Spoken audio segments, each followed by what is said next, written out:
Here's example 6 with trig identities. So if you want a copy of this packet to follow along with, check the video description here. There will be a link in there to get this packet. So cotangent of x times cosine of x plus sine of x equals cosecant of x. So go back to our general process from an earlier video. So always start on one side, try to make it look like the other side, and apart from that, a few steps to try. So let's start with the side containing the more complicated expression, like we almost always do. So the left side is a little more complicated because we're multiplying and adding. The right side, we just have a cosecant. Okay, so what are we going to do here? So what we're going to do here is say, okay, well, first start on the left. So cotangent of x times cosine of x plus sine of x equals what? So we want to make it look like cosecant. Well, there's nothing really obvious to try right away, so let's go back to our general steps here. Okay, so one thing to do is rewrite expressions in terms of sines and cosines. So here's a cotangent, here's a cosine, here's a sine. So let's maybe rewrite cotangent as cosine over sine. Okay, so cotangent is cosine over sine. So let's try that, see where that gets us. So cotangent, that's the same thing as cosine of x over sine of x. And we're still multiplying by this cosine, and we're still adding this sine out here. Okay, now cosine of x over sine of x times a cosine x out here, that's the same thing as cosine squared of x over sine of x. And then we still have a plus sine of x here. Okay, so now there's a couple different ways to think about this, but what we should do next is get a common denominator. So here, if we look at our general steps, rewrite sums and differences of quotients as a single quotient. In other words, get a common denominator. So here, here's one quotient, and then sine of x, that's really the same thing as sine of x over 1. So it's kind of a trivial quotient, so to speak. But anyway, we can get a common denominator. Rewrite that as one expression. And another way to think about that is to keep our goal in mind, and really did that as multiply by 1 or at 0 in a useful way. So when you get a common denominator, you're really going to be, at some point, multiplying by 1 in a useful way. So what's our common denominator?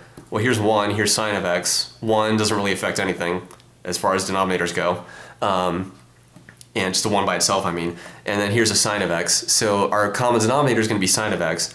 So what we have to do is take this guy here and multiply by sine of x over sine of x. Okay, but sine of x divided by sine of x, that is 1, so we're just multiplying by 1 in a useful way. Okay. So, and this is useful to us because now we have a common denominator. So let's go ahead and do that. So this is cosine squared of x over sine of x plus what happens here, sine of x times sine of x is sine squared of x. And on the bottom we have 1 times sine of x, which is just plain old sine of x.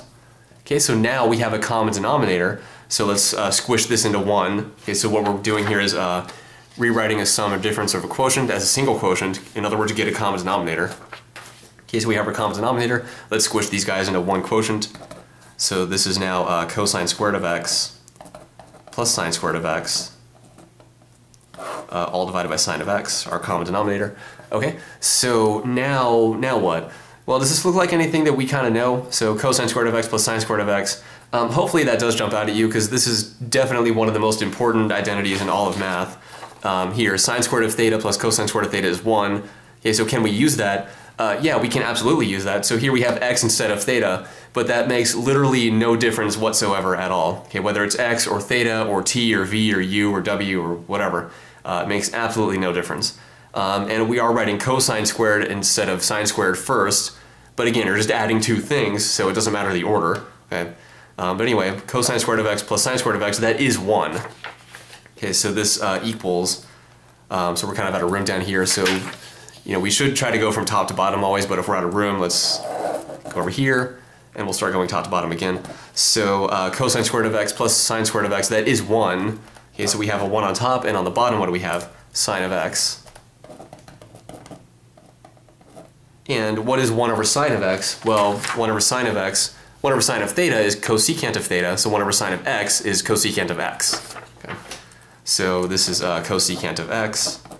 And is that what we wanted? Yeah, it is what we wanted, right? We started with the left-hand side, manipulated it quite a bit, and now it's exactly equal to the right-hand side. So we got what we wanted, we're good to go. That's example 6. So let's recap what we did real quick. So first here we said, okay, here's a cotangent, a cosine, and a sine. So let's try and rewrite everything in terms of sine and cosine. Okay, so that's one of our steps to try. Rewrite expressions in terms of sines and cosines. Okay, so we did that. Simplified a little bit. We got cosine squared over sine of x plus sine of x. And sine of x is the same thing as sine of x over 1. So we have, technically speaking, a quotient plus another quotient. So we can rewrite the sum of those two quotients as a single quotient. In other words, get a common denominator, which is exactly what we did. And getting a common denominator, when you do that, you're multiplying by 1 in a useful way. So that's kind of what we did there. So kind of use two steps at once there.